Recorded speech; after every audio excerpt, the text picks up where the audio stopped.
అందరికీ నమస్కారం. నా ప్రాణమ పార్ట్ 1 2.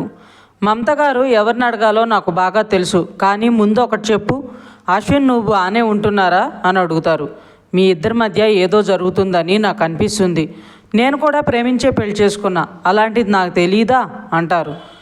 మేము చాలా బాగున్నామమ్మా, నువ్వు అనవసరంగా ఎక్కువ ఆలోచించి నీ ఆరోగ్యం పాడు చేసుకోకమ్మా అంటుంది ధృతి. మమత గారు ధృతి చెయ్యిని తీసుకుని ఆవిడ తల మీద పెట్టుకుని, స్వీటీ నేను ఒకటి అడుగుతాను, నిజం చెప్పు, మీ ఇద్దరి మధ్య భార్యాభర్తల బంధం ఉందా అని అడుగుతారు. ధృతి వెంటనే మమత గారి తల మీద నుండి చెయ్యి తీసేసి, అమ్మా నీకెందుకు ఆ అనుమానం వచ్చింది అంటుంది అసహనంగా. మమత గారు, ఎందుకంటే నేను వచ్చినప్పటి నుండి చూస్తున్నా, మీ ఇద్దరు ఒకరితో ఒకరు సరిగ్గా మాట్లాడుకోరు. అశ్విన్ దగ్గరకు వస్తే నువ్వు దూరంగా వెళ్ళడం, ఇద్దరు వేరువేరుగా పడుకోవడం నేను అన్నీ గమనిస్తున్నా. నేను మీ అమ్మని చిట్టి తల్లి, పెళ్ళైన వాళ్ళు ఎలా ఉంటారో నాకు తెలీదా చెప్పు అంటారు. ధృతి ఏం మాట్లాడకుండా తలదించుకుంటుంది. నీ మౌనమే చెప్తుంది మీ మధ్య ఏ బంధం లేదని. ప్రేమించి పెళ్లి చేసుకుని దగ్గర సంవత్సరం అవుతుంది, కానీ మీ మధ్య దూరం అలానే ఉంది అంటే ఏంటి అర్థం అంటారా ఆవిడ. అశ్విన్ లోపలికొచ్చి అత్తమ్మ అని పిలుస్తాడు.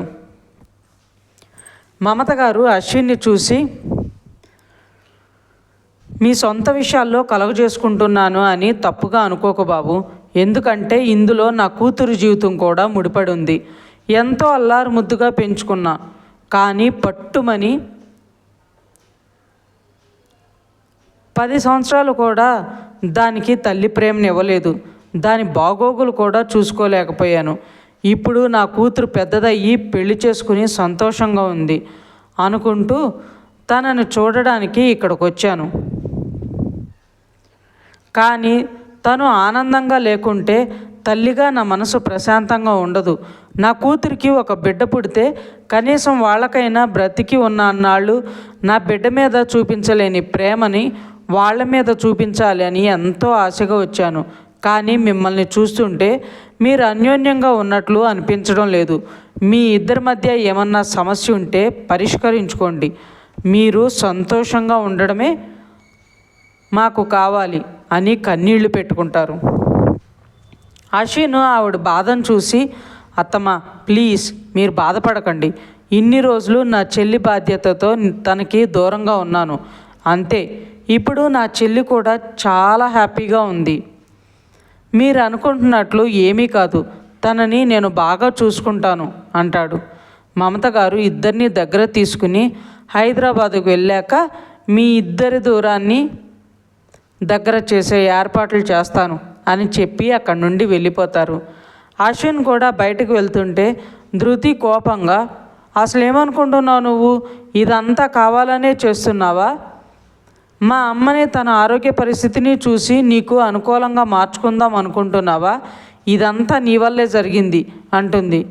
నేనేం చేశాను బుడ్డి అంటాడు అశ్విన్ బాధగా. నువ్వు హాల్లో ఎందుకు పడుకున్నావు, అవుట్ హౌస్లో పడుకోవచ్చు కదా, కావాలని అమ్మకి అర్థమయ్యేలా చేసావు. నువ్వు మారవా? ఎంతసేపు నువ్వు అనుకున్నదే చేస్తావు, అవతల వాళ్ళ మనసులో ఏముందో అర్థం చేసుకోవా? ఇప్పటి వరకు నన్ను బాధ పెట్టింది ఏడిపించింది సరిపోలేదా అని ఏడుస్తుంది. అశ్విన్ ధృతి దగ్గరకు వెళ్ళి తన చేతిని పట్టుకుని, ప్లీజ్ బుడ్డి ఏడవకు, నేను కావాలని చేయలేదురా, అనుకోకుండా అత్తమ్మ బయటకు వచ్చింది, అక్కడికి నేను మేనేజ్ చేయాలని ట్రై చేశాను, నన్ను అర్థం చేసుకోరా అంటాడు బాధగా.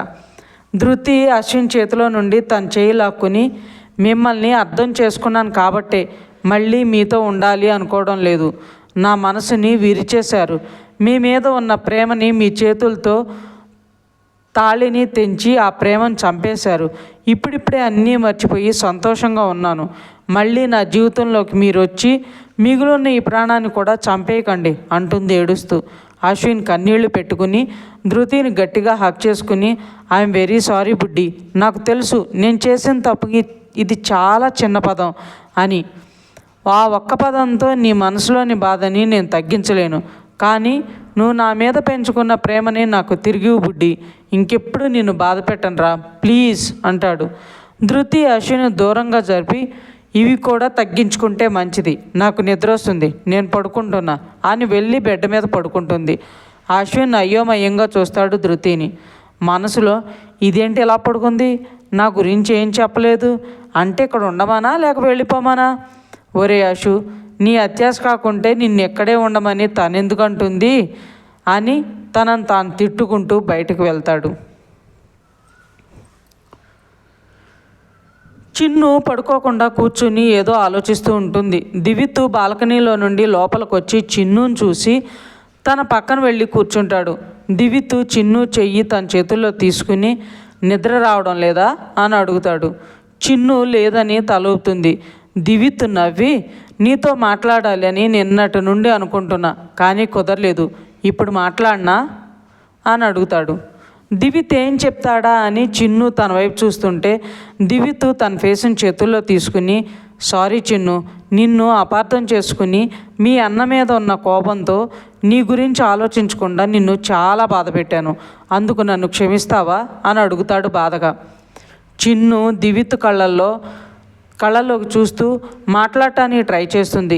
నెమ్మదిగా ఒక్కొక్క మాట కూడదీసుకుంటూ అతి కష్టంగా, మీరు బాధపడకండి, నేను చాలా హ్యాపీగా ఉన్నాను అని చెప్తుంది.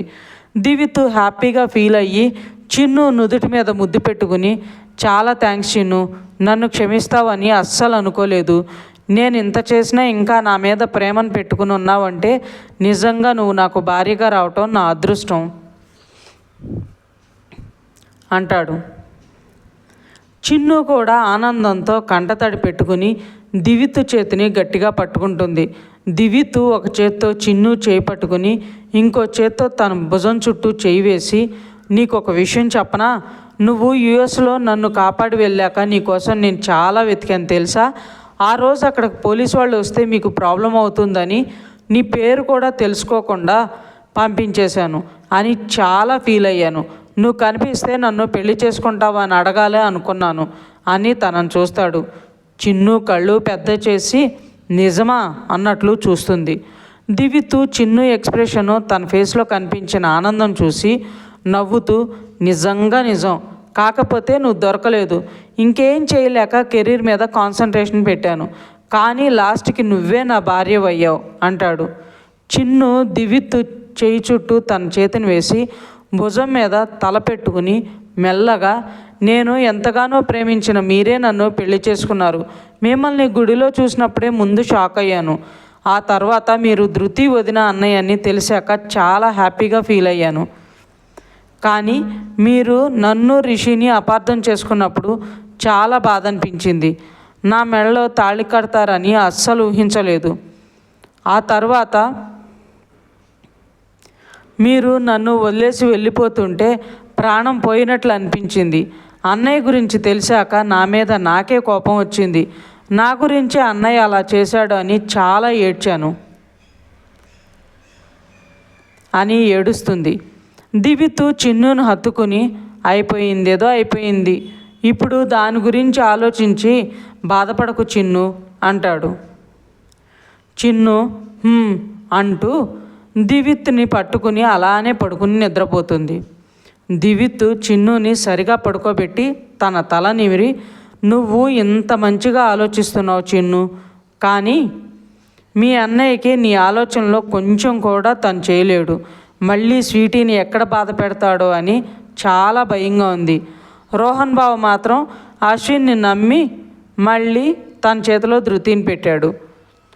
అశ్విన్ ఈసారి మితిమీరితే మాత్రం నువ్వు కూడా నన్ను ఆపలేవు చిన్ను, అలా అని నిన్ను మాత్రం బాధ పెట్టను, నీ విషయంలో నేను చేసిన తప్పు మళ్ళీ చేయను, అశ్విన్ నుండి కూడా నేను అదే కోరుకుంటున్నాను, చూద్దాం ఏం జరుగుతుందో అని తను కూడా చిన్ను పక్కనే పడుకుంటాడు.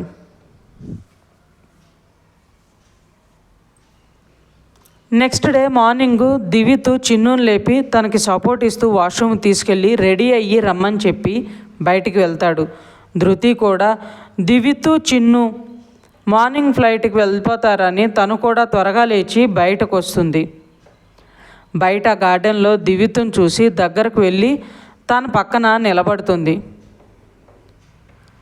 దివిత్ ధృతిని చూసి తను చేయి పట్టుకుని, స్వీటీ నువ్వు హ్యాపీగా ఉన్నావారా అని అడుగుతాడు.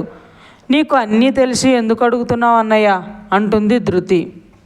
అది కాదురా, నీకు ఇష్టం లేకుండా అశ్విన్ నీ మెడలో తాళి కట్టాడు. ఇప్పుడు పిన్ని కోసం తనతో పాటు హైదరాబాద్లో అదే ఇంట్లో ఉండాలి కదా, అందుకే అడుగుతున్నా అంటాడు. అమ్మ కోసం మాత్రమే వెళ్తున్నా అన్నయ్య. అమ్మ వెళ్ళగానే అక్కడ ఉండను, మళ్ళీ ఇక్కడికి వచ్చేస్తాను, లేదంటే అమ్మ దగ్గరకు వెళ్తాను అంటుంది. దివిత్తు జాగ్రత్తరా అన్నయ్య. చిన్ను జాగ్రత్త, తను చాలా మంచిది, తనని బాధ పెట్టకుండా చూసుకో. నీ కోపంతో తనని ఇబ్బంది కలిగించేలా ప్రవర్తించకు. తను నీ వల్ల ఏడ్చినా బాధపడినా ఆ తర్వాత నిన్ను నా నుండి ఎవరూ కాపాడలేరు, జాగ్రత్త అంటుంది నవ్వుతూ. దివిత్తు లేదు స్వీటీ, తనని బాగా చూసుకుంటాను. తనలాంటి అమ్మాయి నాకు భార్యగా రావటం నా అదృష్టం రా. తను కోమాలో ఉన్నా కూడా తన పట్ల నేను చేసిన దాన్ని పట్టించుకోకుండా కేవలం నా గురించి ఆలోచించింది, నా ప్రేమ కోసం ఆరాటపడింది. అలాంటి తనని నేను బాధ పెడితే నేను మనిషిని ఎలా అవుతాను? యుఎస్లో ఉన్నప్పుడు తన ఫేస్ చూడకపోయినా, తను ఎవరో తెలియపోయినా తనని పెళ్లి చేసుకోవాలనుకున్నాను. తన గురించి తెలిసిన తర్వాత ఇన్ని రోజులు తన ప్రేమను చూసి తనను ప్రేమించడం మొదలుపెట్టాను. తనకి నా ప్రేమను చెప్పాలి. తను నన్ను ఎంత ప్రేమించినా తన విషయంలో నేను చేసిన దానికి తనకు దగ్గరగా ఉండలేకపోతున్నారా? చాలా గిల్టీగా ఉంది అంటాడు. తను నిన్ను ఆల్రెడీ అర్థం చేసుకుందన్నయ్య, కాబట్టి తన ప్రేమని కోమాలో ఉన్నప్పుడు కూడా చూపించింది.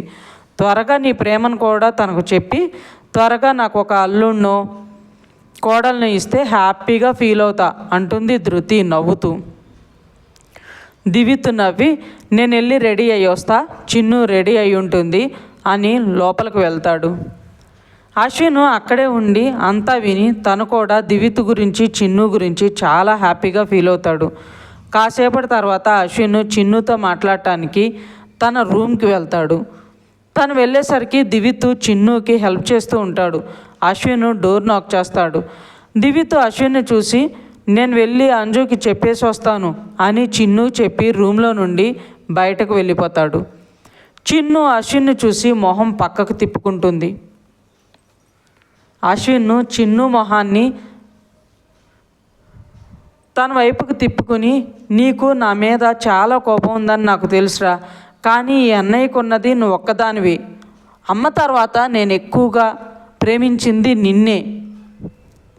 నీలోనే అమ్మని చూసుకుంటూ వచ్చాను. నువ్వు నా మీద కోపంగా ఉన్నా పర్లేదు, కానీ అసహ్యం మాత్రం చూపించకు. ఈ అన్నయ్య తట్టుకోలేడు అని కన్నీళ్లు పెట్టుకుంటాడు.